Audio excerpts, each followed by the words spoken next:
Today I have with me Martin Hobrland, who founded the website odpadů.cz and is also the author of this book, Sedm pádů odpadu, or in English, the 7 cases of waste, which is an overview of the human species relationship with the waste we create. Martin, welcome. Thank you for coming. I'm going to start with a simple question. Have we always been a wasteful species? I would say not by default, but since we start worshipping property as such. When we start accumulating property, we started creating waste. So you link it to the concept of ownership and belonging? Yes, which started, I believe, with the agricultural revolution. So as soon as we had excess of things and surpluses of materials, we began to produce far more waste and be wasteful with our resources? Yes. Of course, at that time, there was just a little bit of waste, but I believe it could be called the beginning of our wasteful society. So your book covers a rather wide historical perspective of our relationship with the waste that we produce. So tell me a bit about that. How has it changed over time? Well, we produced more and more waste, and unlike let's say in Middle Age, we are not really recycling or reusing the material. So we have much more material wasted, I would say. And also, I would say we don't really care much about it. And do you think that's even the case today? So you're convinced that are we not getting better at all with our care of our environment and how we are dealing with our waste, new processes of circular economy, etc.? Well, if you take it from a European point of view, yes, we have a progress. But if you take it globally, no. No, indeed not. So, but tell me a bit about, for example, we do step back to, let's say, some of the Middle Ages. We're sitting at the moment in Prague, a beautiful city which smells nicely of spring at the moment. However, in your book, you refer to hundreds of years ago, the king, the emperor, would be sat at his palace complaining about the smell coming from the city. Surely we're getting better, not worse. Compared to that, yes. It has also lots to do with the fact that the Holy Church was actually against hygiene, especially washing bodies, because that was seen as a sinful act, and also in the Middle Age, in the early Middle Age, because in Europe there was an absence of the culture like they have in Rome or in Byzance. It felt normal for those people living in the Middle Age, to be dirty and then just putting stuff right in front of their house. So in terms of as a human society, as an integrated number of individuals in a city, in a nation, in the world, we've changed some of our habits, as you alluded to. How we hygienically look after ourselves, whether we're throwing our toilet water out onto the street or not. Are we just dumping things in front of our houses, or are we looking to find places to do that in a more efficient way? So change has occurred, which means that we are capable of it. We were forced to change. Yeah. We were forced to change. So I'd like to talk a bit about your perspective of what motivates that change. So in terms of forces that motivate, what can they be? Are they all very positive? Are they all negative forces, or can they be positive forces? What's your knowledge of this over that historical perspective? Well, I believe that if mankind is willing to change, they have to hit the wall first. Something has to happen. It's let's say the discovery of bacteria, of what's the sickness, plague? The plague, yes. The plague, yeah, and then everything changed. They moved to dumps further away from the cities. They start washing. They start understanding that living in the middle of a dump, it's not really good for health. And nowadays when people see the oceans polluted with plastics, regardless where it's coming from, they start thinking, oh, that's horrible. Let's find different solutions to this problem. Now, it's not that we have found a solution, but at least we have realized that there is a big problem in a way how we manage plastics, because there's nothing wrong about plastic. It's a great invention. We can live in a cheap You can buy cheap products. It's a very important material in many industries. So plastic is innocent, including straws. But the problem is how we handle that material. So it's our management of the ways we're using this material, And which is where we have to... Yes, and our responsibility. Responsibility. So are you believe then we should take responsibility individually, or should we be looking to have structures in there which are going to inform us better? Is it an educational problem? How can we change that? How can we engender a greater degree of responsibility? Well, what we are witnessing is that if you put everything into a law and similar thing, it doesn't work, And I believe there are two things. It's the personal mindset, your personal responsibility, but how much you care as a person, and then also the education. And I talk about education at the elementary school, the little kids, which is, I believe, now completely missing. Are the first steps how to gain a social responsibility in terms of managing our sort of waste culture. Okay, schooling is one thing, but certainly I'm sure you have children.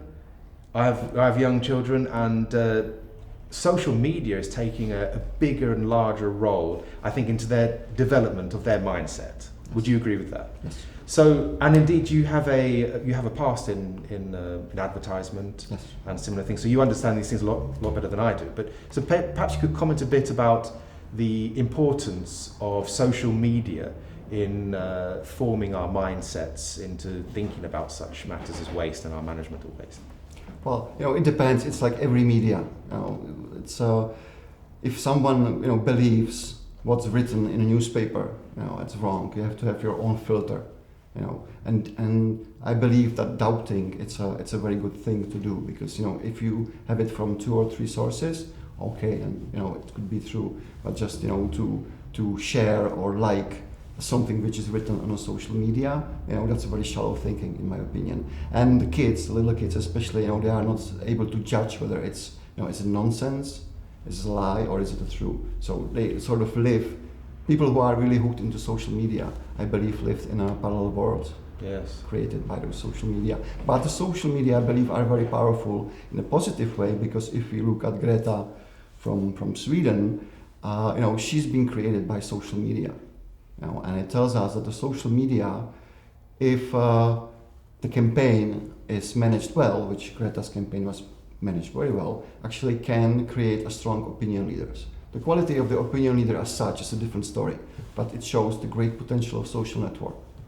Because I get the feeling that in terms of technology, we're able to act very fast, but to get the actual will of a society, to get the mindset, as you're talking about, in sync, to change many millions or billions of units, individuals, that's what takes the time. Would you agree with that? Is that what you're alluding to?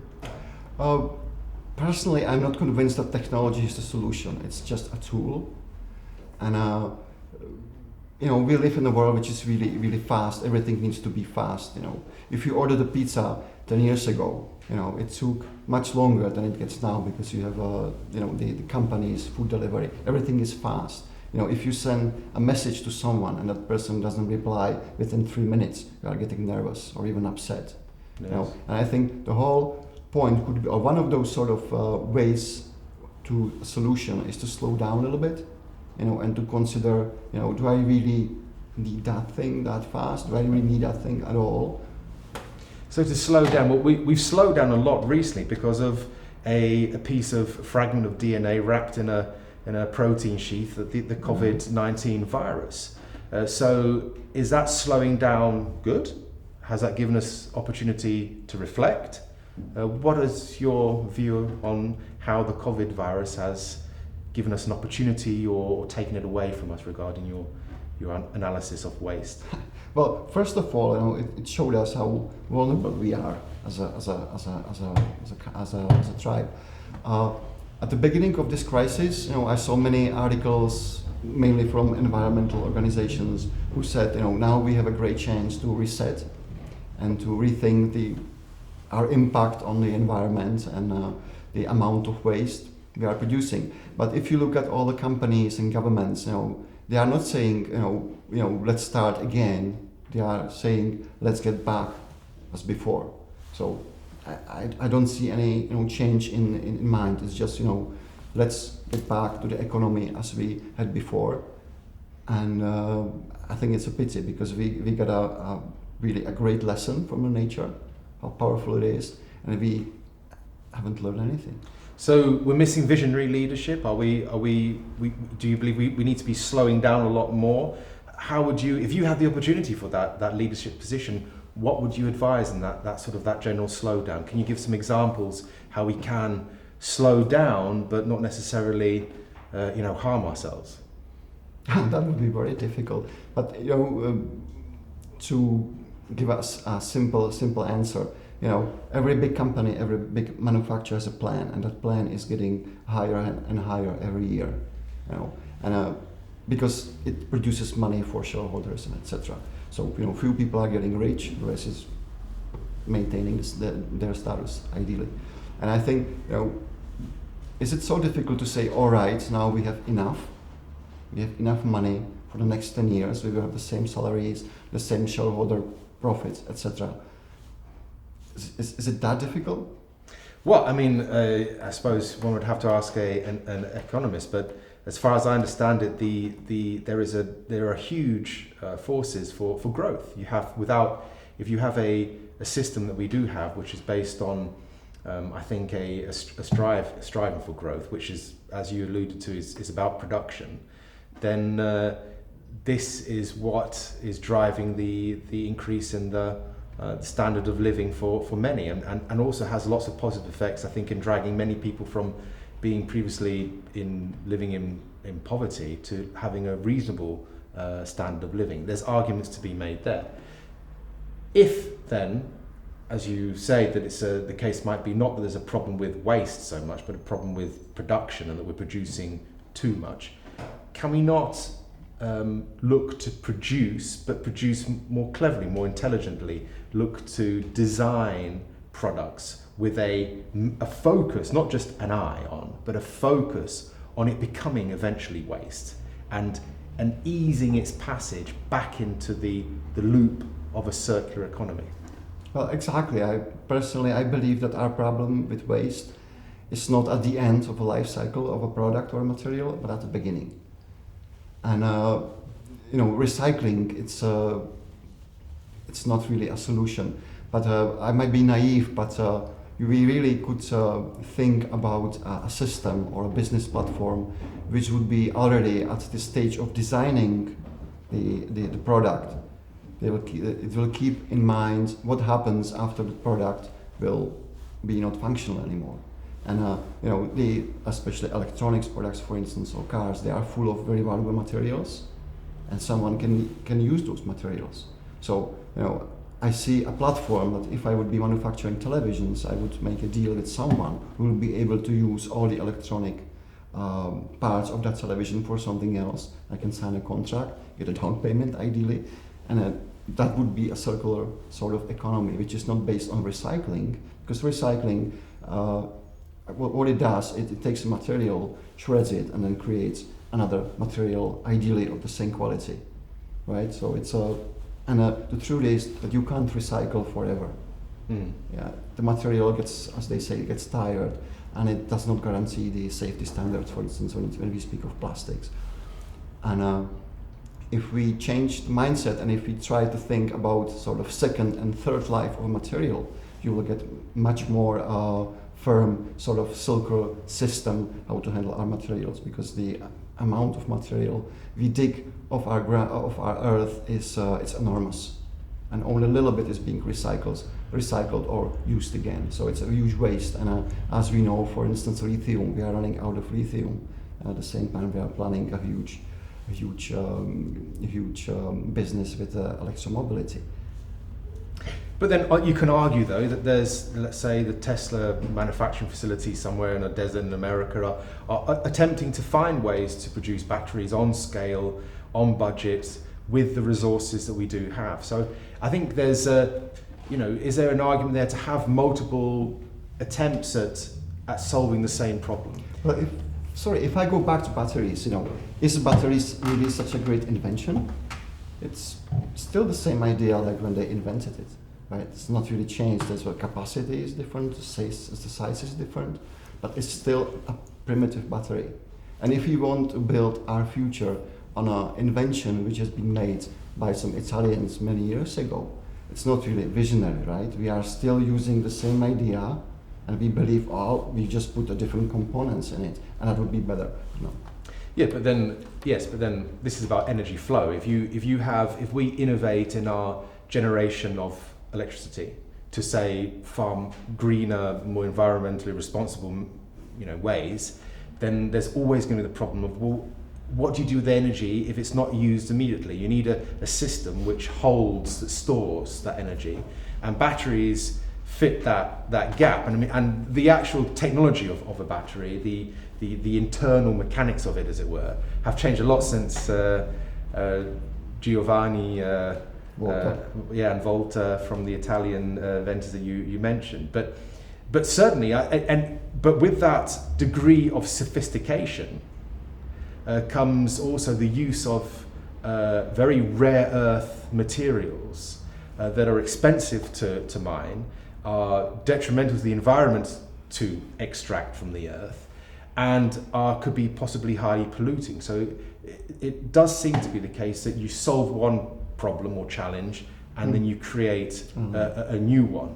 And therefore, your central thesis of that are we just producing too much, will always resonate, I think. But you do use in your book, which I might add is a very good book, and I enjoyed reading it very much, a quotation from Einstein, Albert Einstein, of course, that we cannot solve our problems with the same level of thinking that we created them with. So it seems to me as you're calling out for really a completely different outlook, a different methodology of thinking about this problem. So tell me a bit about, from your experiences now, what could this be? Are there any priority changes that we could do? I would say the first, from my point of view, it's the way we understand ownership, because with ownership goes everything else. The wealth, the need for production. I would say, from my experience, for instance, there are certain categories or commodities which actually can be within a few years moved into fully sustainable system. Let's say fashion accessories. And now we have billions of brands everywhere actually using leather and natural sources. At the same time, for instance, in the United States, there's a company called Sword and Cloth, which is run by two military ladies. And in my opinion, it gives a great example of a closed, really circular economy. Because what they do, they use as a material army use stuff, tents, uniforms, whatever army can use. They are hiring war veterans to do the manual work, which is what veterans are in the United States, sort of a topic, like here. And they hired great designers. And if you look at their products, it's just fantastic. Of course, there is a price tag which reflects that, yes, that quality. And by my opinion, this is from material source through labor and marketing. It's just a great example how a company of the future, but not forever, could actually could function. Because you use something, you hire people which actually are very difficult to get a job elsewhere, and you produce a great product. And does the ownership of that product remain with that company, so that afterwards they're responsible? You talked about responsibility as well. I think ownership and responsibility are almost the two different sides of the same coin. I mean, you take responsibility, or at least we're conditioned to take responsibility for something which we have some sort of ownership for, whether it be the responsibility you take on your house, your belongings, your family, your nation, your village, whatever. There's something there, a stakeholdership with responsibility. So are those two linked in this business model, that you remain if you produce, let's say, as you said, a belt, Yeah. does that belt, if I buy that belt, does that belong to me now? Do I have ownership, or does it continue to be owned by this producer, and then I give it back afterwards and they give me back a new one? Honestly, for me, that would be the next step. Because this one that I'm talking about, that was the material, sort of use of material, labor, etc. Of course, the belt will be always yours. But what you just said, that could be a great thought actually for the future, because we are already used to a car leasing. You drive a car, it's not Yes. yours. No. But you have it in front of your house. And I believe this idea of really not owning things and leaving all the responsibility and everything on the manufacturer could be the way ahead, because you will not buy 5 televisions in a 5 years because they are, let's say, lousily made. It's not really any. But you will buy only 2, and you pay, let's say, a monthly fee. Like today, you pay for Spotify or Netflix, and then when the TV gets old or broken, you just give it back and you get a new one. It will lead, into my opinion, that less TVs sets will need to produce, which saves lots of material, etc. And at the same time, they could be more expensive because higher quality, you need to pay for quality, and that could be the next step of put onto the material source question. Then you have the ownership. How to say it, part, and the last one could be that actually we will stop wanting everything we think we really need. So that leads us back to your central thing about not just ownership and responsibility, but also mindset. So maybe we can finish, Martin. How did you get all these concepts into your mindset? What drove you to write this book? How maybe a brief look into how you began with thinking about these things and became interested in things could help a lot of us. I have no idea. It all started when I learned about that actually waste can be separated many years ago, and then I saw that many ideas or facts are being misused by, let's say, for instance, marketing or politicians. And we lived in a sort of world which is trying to convince us that everything is fine, everything is good, everything is environmental friendly. But if you look from a higher perspective, you see it's not true. Okay, well, on that point, philosophical point, we're gonna close the conversation. But Martin, thank you very much for your book, Sedm pádu od padu, and maybe I can give you in return a little gift. A t-shirt to wear. Summer's coming, so enjoy the sunshine with that. And thank you indeed for everything. Thank you very much for having us here. Thank you.